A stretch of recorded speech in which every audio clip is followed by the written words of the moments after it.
maintenant, j'ai le plaisir de vous présenter nos oratrices.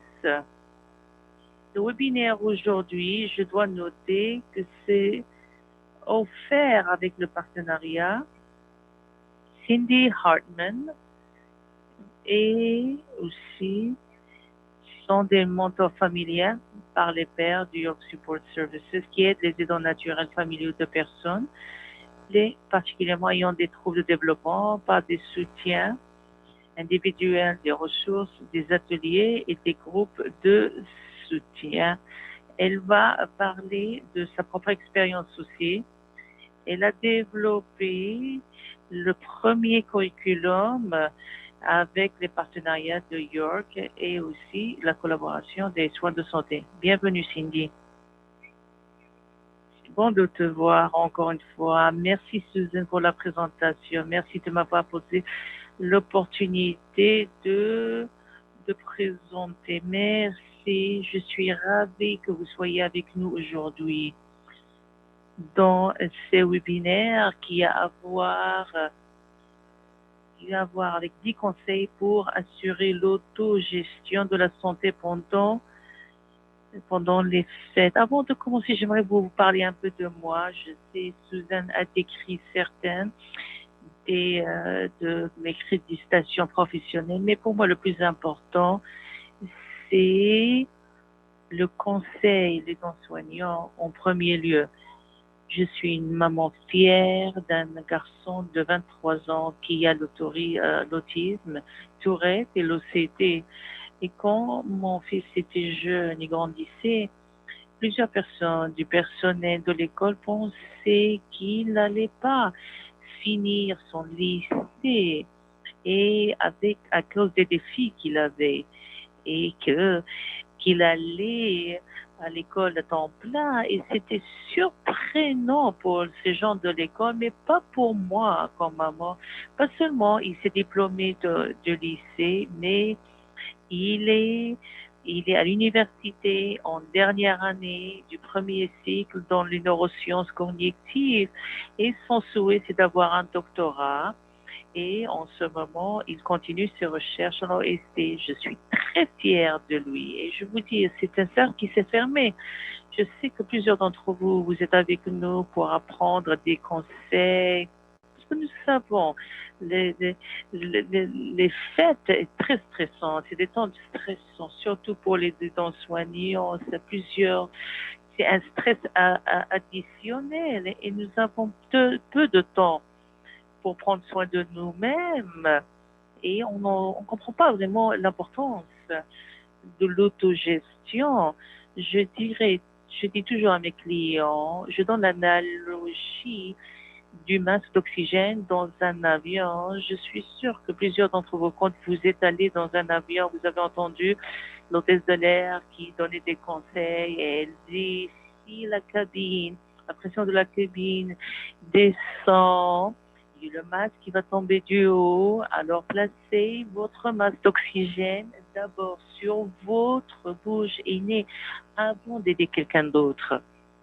Alors, ce que nous avons appris, que cette analogie nous montre que ça va prendre soin vous pouvez pas prendre soin de quelqu'un d'autre avant de prendre soin de vous-même. Alors, on va aujourd'hui apprendre comment mettre ce masque d'oxygène pour comprendre des moyens efficaces de réduire le stress, améliorer le bien-être et trouver la joie dans les temps des fêtes.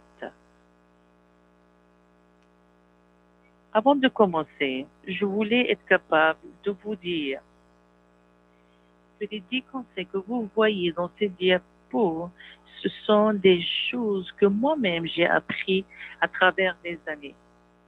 Et j'ai appris de mes clients.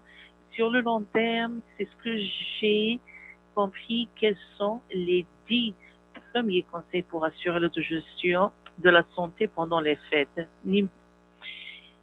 Conseil numéro 1, faites un plan. 2, prévoyez du temps pour 2. 3, faites de la place au chagrin.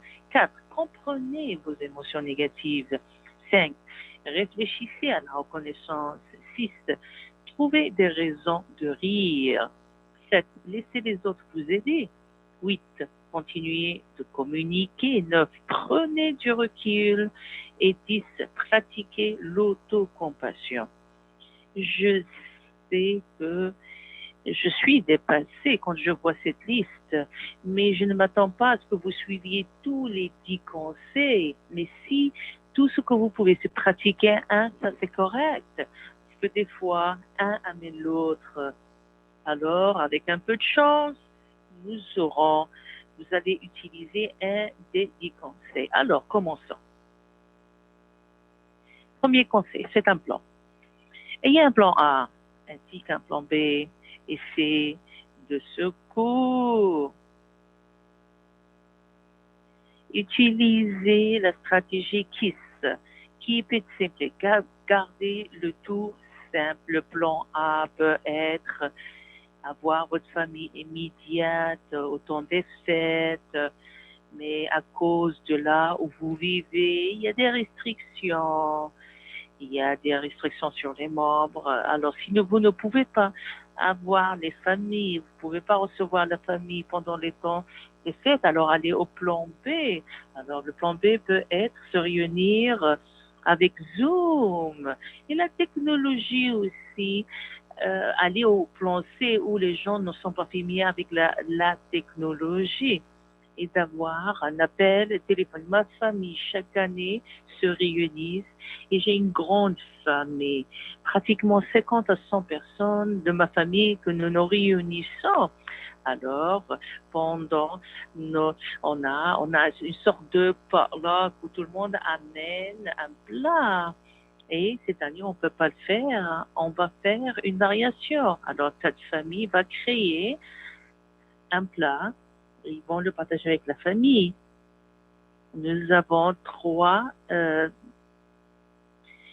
en temps normal, nous avons 3 conducteurs qui vont aller chercher tous les repas et c'est une entrée, c'est un dessert et on l'appelle family eats au lieu de Uber Eats. Pour ma famille, ce que nous avons fait aujourd'hui, c'est d'avoir des cadeaux, offrir des cadeaux à la famille étendue. Alors ça aide beaucoup à réduire les attentes pour les temps de fête. Après, c'est de diminuer les attentes.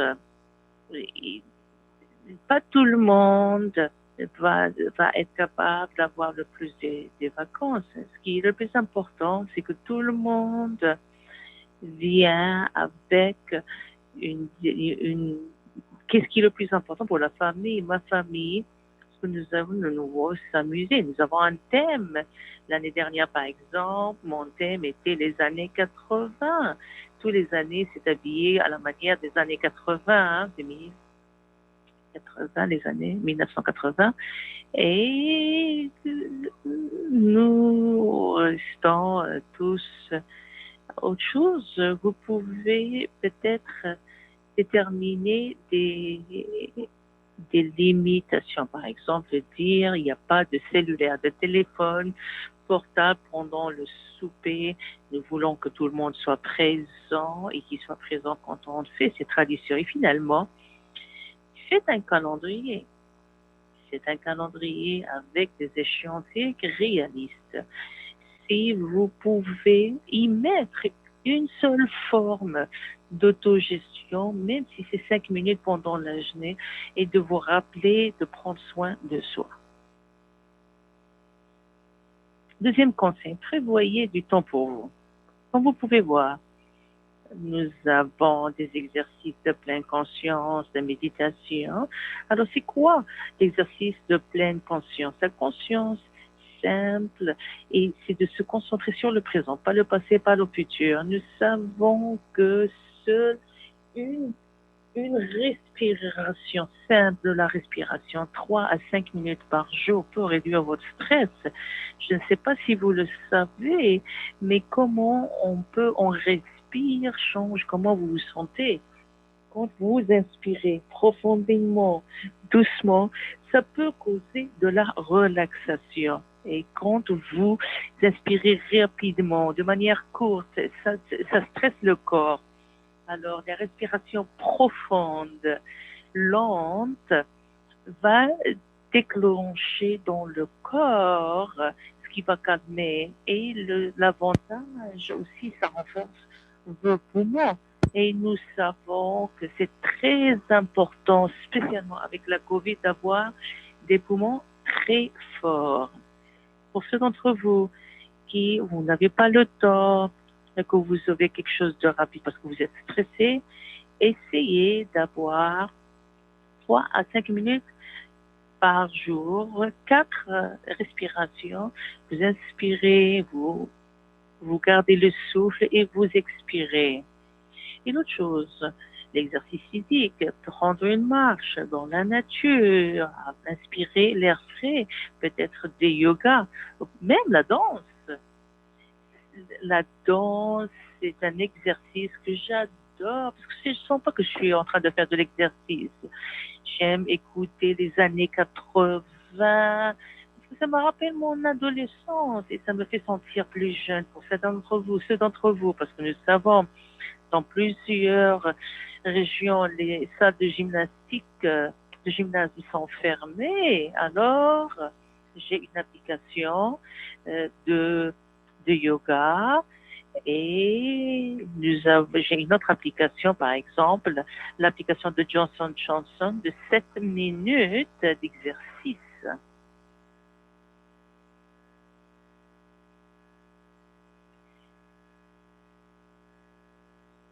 De prévoyer de temps pour vous-même, c'est la détention. Détendez-vous. Et quand je veux me détendre, j'aime créer comme une retraite.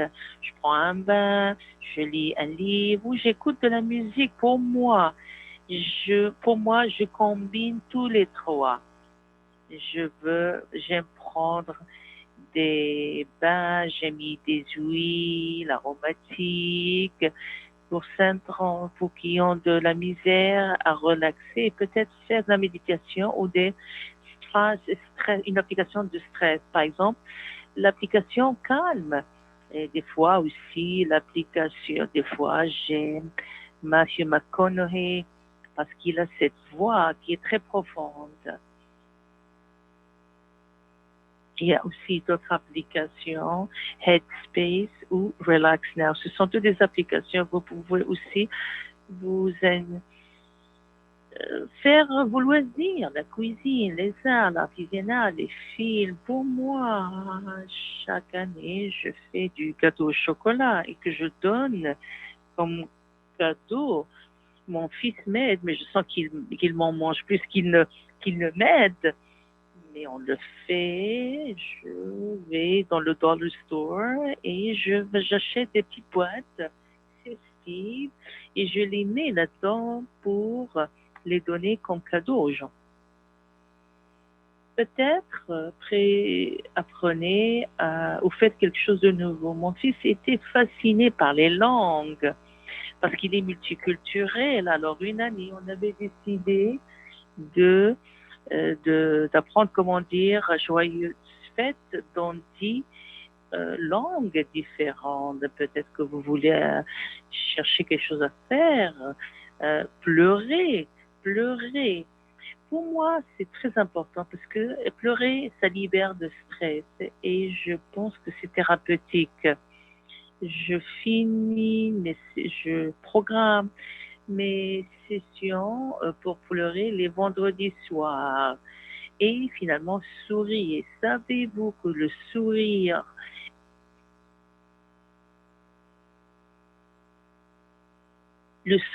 libère des neurotransmetteurs qui s'appellent des endorphines, sérotonine et la dopamine et les endorphines agissent comme une médication contre la douleur. La sérotonine, c'est un antidépresseur et la dopamine, ça nous fait sentir bien. Les motivateurs, Tommy Robbins qui dit créer l'émotion à l'air. L'acte physiologique de sourire crée le sentiment psychologique de joie. Peut-être essayer, regardez comment vous vous sentez après. troisième conseil, faites de la place au chagrin. Plusieurs d'entre nous, spécialement cette année, on souffre beaucoup, beaucoup de chagrin à cause de la pandémie.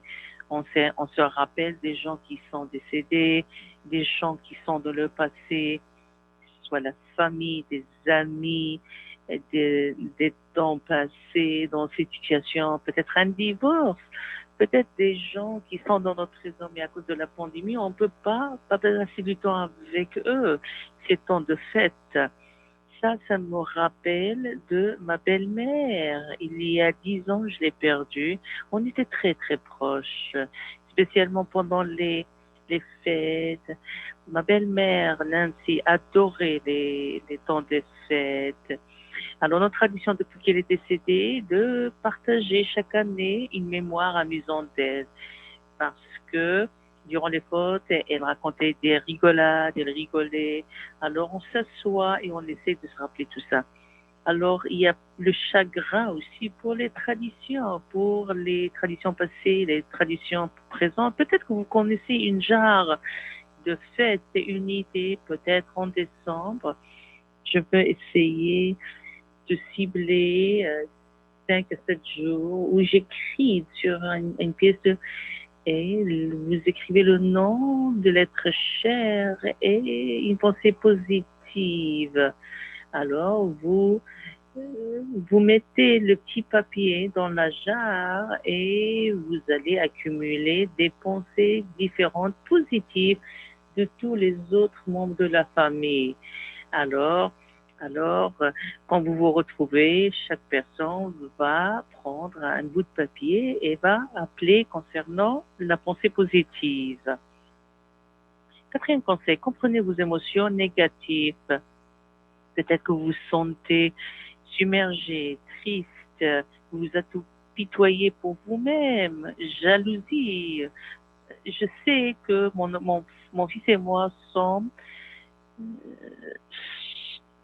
tristes cette année parce que notre famille de la Californie, on s'est réunis normalement. On pensait que les frontières vont être ouvertes, mais nous comprenons qu'ils ne peuvent pas. Alors, on voulait être capable de dire, vous savez, nous savons que cette année ne va pas être pareille, mais on va essayer de les voir à Zoom. Alors, de cette façon, on peut se joindre à eux pendant les vacances. Pour cette interview aussi, peut-être que les objectifs pour les fêtes sont trop ambitieux pour vous, ou peut-être qu'il y a des attentes réalistes envers vous-même. Je suis moi-même type A, la personnalité type A, et c'est d'avoir les temps des fêtes parfaits, que ce soit le décor, les repas, les cadeaux. Je mets beaucoup de pression sur moi-même. Alors, je suis submergée. Je finis par être submergée et triste. Alors, une année, j'ai décidé, waouh, je suis pas de la joie, l'amusement des temps des fêtes. Alors, j'ai décidé de réduire mes attentes et de réellement changer des choses et de faire des choses qui sont plus raisonnables et faisables et ne pas mettre tout ce stress sur moi-même. Alors, je sentais plus en plus la joie. Je suis un travail en progrès, mais je sais que quelques années, je suis mieux que certaines autres années. Et aussi, identifier pourquoi vous vous sentez quand vous vous sentez. Peut-être vous voulez déterminer la raison pour laquelle vous vous sentez ainsi. Ainsi, c'est la première étape pour être en mesure de libérer l'émotion. En le disant tout haut, en l'écrivant, vous pouvez libérer l'emprise de l'émotion négative sur vous et éliminer son pouvoir. L'année dernière, j'ai suivi une formation en thérapie d'acceptation et d'engagement, aussi appelée TAE. J'ai appris à accepter mes pensées, mes sentiments et émotions sans jugement ou étiquette pendant quelques minutes. Alors ensuite, j'ai pensé à mes valeurs fondamentales et à ce qui est important pour moi. En plus d'y harmoniser mes réactions. Ainsi, les sentiments n'ont rien de mal. Ce qui compte le plus, ce n'est pas l'émotion, c'est ce qu'on fait, votre réaction et vos faits et gestes. sont ce qui compte le plus. Tentez d'imaginer un ballon avec vos pensées négatives au-dessus de votre tête. Coupez la ficelle et imaginez le ballon de négativité s'envoler dans l'air. Vous pouvez également utiliser cette image avec vos enfants et peut-être aussi leur demander de dessiner des ballons avec leurs pensées négatives qui s'envolent.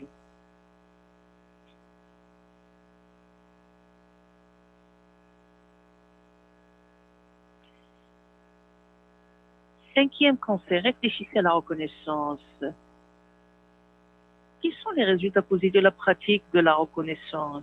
Cinquième, améliorer la santé physique, améliorer la santé psychologique, améliorer la force mentale, améliorer le sommeil, accroître l'empathie, accroître la confiance en soi, accroître les liens sociaux. Il est très important de pratiquer un exercice de reconnaissance.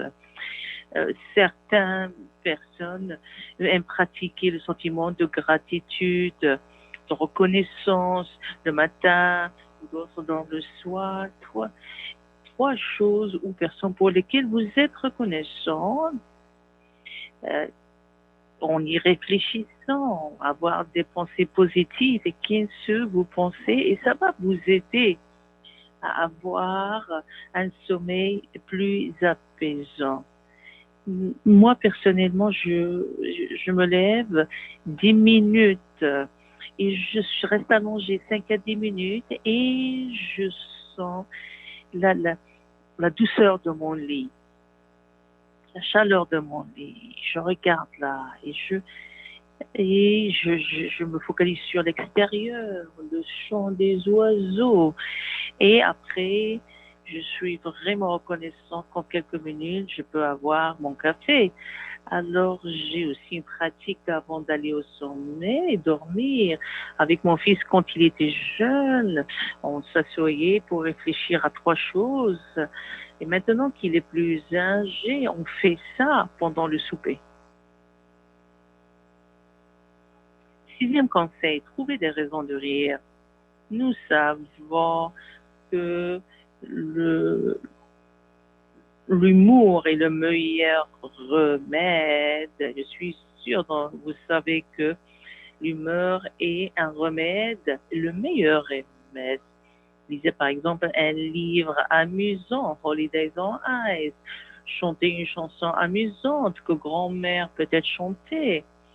Jouer un jeu ridicule comme Twister. Ou regarder une comédie, une émission, un film. Notre famille, on aime Home Alone, sans à la maison, et on essaie de réfléchir à l'excitation des temps des fêtes.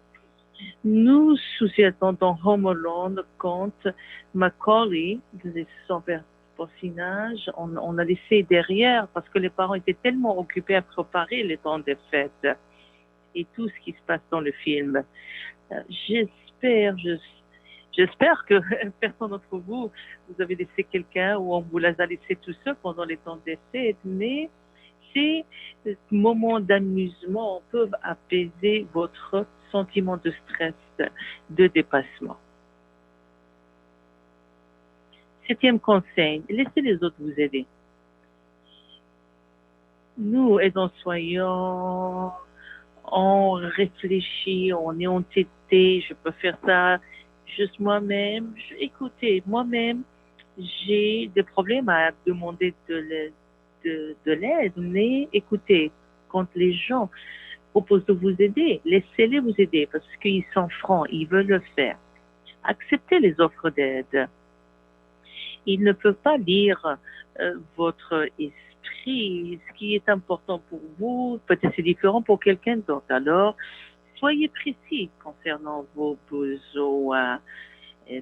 Gardez aussi des limites pour les autres. Ce qui devrait être une aide pour vous devient ça. Pour moi, la liste, c'est d'avoir de l'aide, de décorer la maison, de livrer les cadeaux, préparer des repas en prenant les allergies de mon fils en considération. Huitième conseil, continuer de communiquer.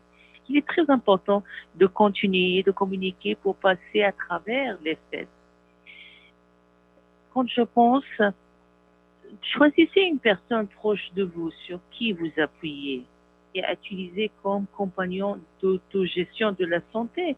Il s'agit d'une personne avec qui vous pouvez parfaitement être honnête, ouvert et vulnérable. Lorsque vous vous sentez stressé, vous pouvez utiliser de ce compagnon pour évacuer le stress et vous remettre sur la voie de l'autogestion de la santé. J'utilise mes deux meilleurs amis et Sherry. Les fêtes sont axées sur la famille et les amis, donc veuillez communiquer avec eux leur temps de la main. Puisqu'à la pandémie, vous pourriez organiser la prise d'un café ou une soirée vin et fromage sur Zoom. De plus, vous pouvez planifier la rencontre d'un ami sur Zoom pour vos enfants. Il est aussi important que aussi continuer de communiquer. Tendez la main à un père, mentor ou assister à un groupe de soutien. Ils comprendront vos situations et pourront offrir des conseils et stratégies. Pendant notre groupe de soutien mensuel, on apprend toujours quelque chose de nouveau, d'un état naturel.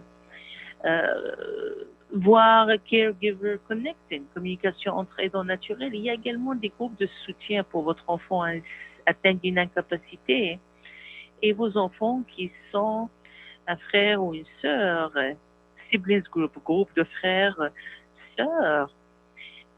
Assister à un événement de fête l'année dernière, nous avons organisé un atelier sur la fabrication d'un centre de table florale des fêtes. Référez-vous à l'expression des participants avec l'isolement et la communication avec d'autres aidants naturels. Il était agréable d'apprendre quelque chose de nouveau. Ça stimulait la créativité et le son de table m'est arrivé un retour du sentiment de bonheur. Référez-vous à cette expérience. Ça les a aidés. C'était amusant aussi. Il y a plusieurs qui ont dit on n'a pas eu du plaisir pendant très longtemps. Ils étaient reconnaissants. Une autre excellente façon de prendre soin de soi est d'aider les autres dans des situations pires que la nôtre. Vous avez souvent entendu qu'il vaut mieux donner que de recevoir. Aider les autres nous donne un meilleur point de vue de propos de vos situations. Mon fils a contribué une partie de son argent de poche pour acheter une chèvre à une famille en Afrique afin que les aidants les aider à avoir du lait. Calendrier de l'Avent. Peut-être inviter quelqu'un qui est tout seul pendant les temps des fêtes. Donc, ce que mon fils a fait en contribution, une partie de son argent proche, lui a été très envigorant pour lui. 9e conseil, prenez du recul. Rappelez-vous, les temps des fautes, ça passe rapidement. Le stress des fêtes passera et prendra fin. Mettez l'accent sur les moments positifs. Cette année est exceptionnelle. Ce n'est pas comme les autres années. Mais nous savons que ça va être courte et nous espérons que les prochaines sessions, on va se retrouver tous ensemble et nous espérons que cette pandémie va finir. Je sais que l'année dernière, quand j'avais eu la grippe, j'étais vraiment stressée et j'étais tellement malade que je ne pouvais rien faire. Je ne pouvais pas aller chercher des cadeaux, décorer et même pas préparer le repas. Alors, j'avais de la famille, des amis qui venaient et je dis, j'ai laissé tout le monde prendre soin d'eux-mêmes. Ils le font et je pensais que les fêtes étaient un désastre, mais en fin de compte, ils ont tous pris les tâches et ça finit par être une des fêtes les plus relaxantes. Juste en changeant ma perspective, j'ai trouvé que c'était super d'être capable de ne pas avoir de faire quoi que ce soit. 10e conseil, pour pratiquer l'autocompassion. Accordons à un médecin, un docteur Chris Neff, auteur de l'autocompassion. Qu'est-ce que c'est que l'autocompassion? Elle comprend démontrer de la compassion envers soi-même en cas d'insuffisance, d'échec ou de souffrance générale persiste. Les 3 principaux éléments de l'autocompassion, d'après Dr. Neff, c'est l'auto-bienveillance, l'humanité courante, la pleine conscience, les pensées négatives et émotions et doivent être acceptées en pleine conscience. J'aime ces citations concernant l'autocompassion. L'autocompassion consiste à penser à soi avec toute la bienveillance et tout l'amour que vous donniez à une personne qui vous est chère. On est tous durs avec soi-même. On montre de la compassion pour les membres de la famille, les amis et même des étrangers, plus que ce que nous faisons pour nous-mêmes. Vous savez, les gens disent « Oh, j'aurais dû faire juste… » Vous savez, oui, j'ai eu ce problème aussi. Le père de mon fils est un psychologue et j'ai un diplôme en psychologie. Ça nous a pris 3 ans pour avoir le diagnostic pour mon fils. Alors, je me suis sentie que j'ai perdu 3 années de valeur qui auraient pu nous aider à avoir l'aide dont il avait besoin. Finalement, je me sentais coupable, mais alors je me suis réalisé qu'il faut que je me pardonne, qu'il faut que je pratique l'autocompassion parce que j'ai fait ce que je pouvais. Mais une fois que j'ai réalisé tout ça, j'ai été capable de laisser tomber ces émotions et de me sentir libre pour nourrir le potentiel ultime de mon fils. Et finalement, j'aimerais finir avec ces citations d'autogestion en matière de santé. Un réservoir vide va vous emmener exactement nulle part. Prenez le temps de faire le plein. Je suis sûre que c'est pas facile de suivre un conseil et tous les 10 conseils dont on a parlé. Si tout ce que vous pouvez faire, c'est seulement un, alors c'est correct. Rappelez-vous qu'un conseil est mieux que rien. Alors merci tous et toutes d'avoir été parmi nous. Et s'il vous plaît, restez avec nous si vous avez des questions. Et s'il vous plaît, rappelez-vous que vous ayez cette paix en vous et que vous ayez des vacances, de belles temps de fête. Merci beaucoup.